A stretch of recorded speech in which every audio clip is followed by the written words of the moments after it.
A little bit of a slump, but it seems like it's a pretty straight pattern every time you start someone new come on. I don't know. Tom said he's going to have you stay with him next summer. Yeah, no, I knew he was going to say something like that. I knew he was going to say something like that. It was my first real NBA offseason. It was a long time without basketball. I know, I'm messing with y'all. But no, just continuing to, stay ready and put in the work every single day. But in all seriousness, the contract, being a free agent, did that change your summer? Like, you weren't able to, I know you couldn't play with the national team.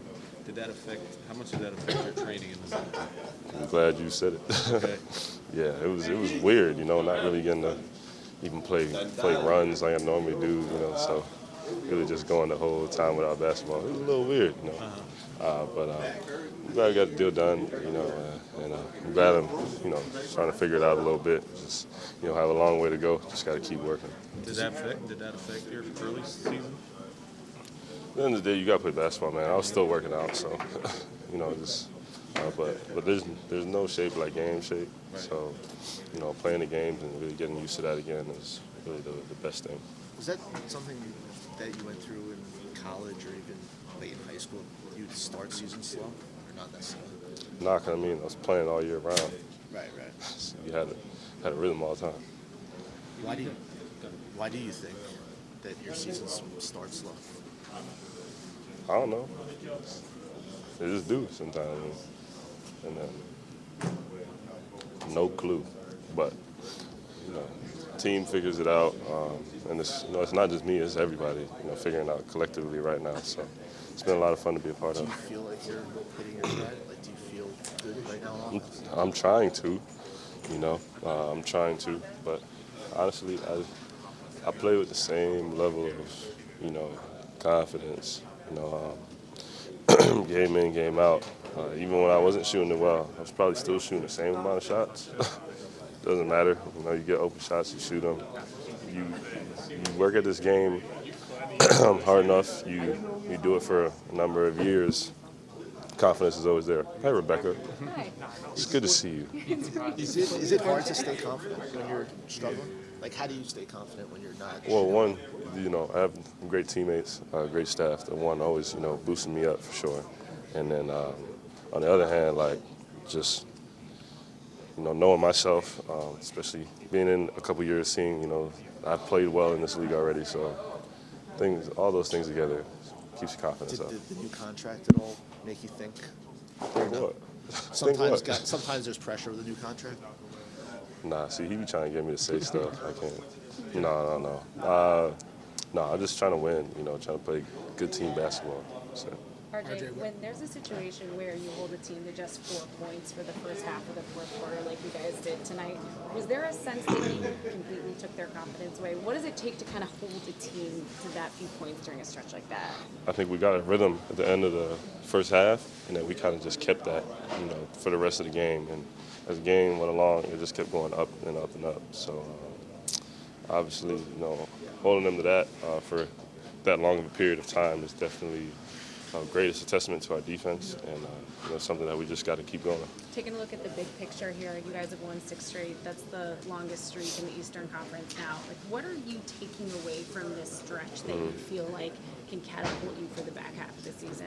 One, we keep talking about the defense, but that's something that has to remain like that, and then offensively just continue to keep doing little things for each other, helping each other out. When everybody's playing well like that, it's really good for the team. I've heard from multiple guys that they feel like there's this shift in mindset, that there's this toughness right now, that you guys feel like you're entering these games, you believe you're going to win them, and that wasn't necessarily the case heading into every single game earlier in the year. All the good teams in this league have that. How much of a difference does it make for this group to be operating under that idea? You see it on the court. Everybody's real, just like connected together. Everyone wants to win. We're doing all the little things for each other. We're playing, we're playing free, so it's just a lot of fun to be a part of. RJ, what did you think of that moment when Derek comes in and the whole crowd loses its mind? Man, it's something we were waiting for. So happy to see our vet go out there and do that. He's had such an amazing career. And he's just such a great person overall. And anytime you see, Derrick Rose doing well or someone cheering for him, it makes you happy. What is that?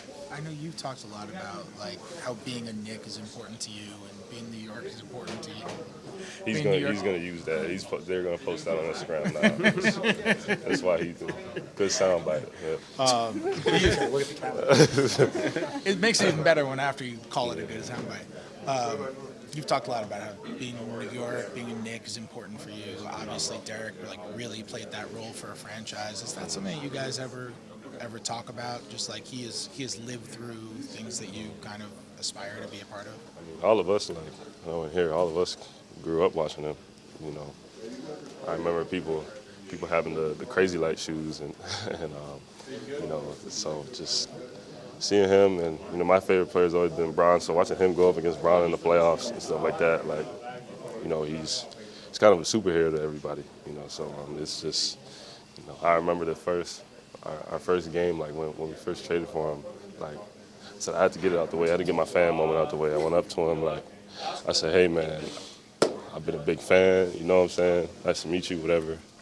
And that was it. I dropped it from there. But, it's always great to have B-Rose around. The coolest part about that, though, is he's literally one of the most humble superstars you will ever meet. I mean, just for the fans at home who don't necessarily understand his personality, what's it like to be in the presence of a guy like that who is how he is? I mean, he's always building everybody else up. He's always building everybody else up. So it's just he's a great vet just to have around. So yeah. Are you going to stay with Tibbs next summer? No. No. Going back to I'm not staying with Tibbs next summer. He's not. I'm gonna see him though. I'm gonna come in and see him every now and again. I'm gonna see him. I'm gonna check him out. You guys are gonna share an apartment for the summer. Doesn't sound like a good time. Brothers too. We be watching film.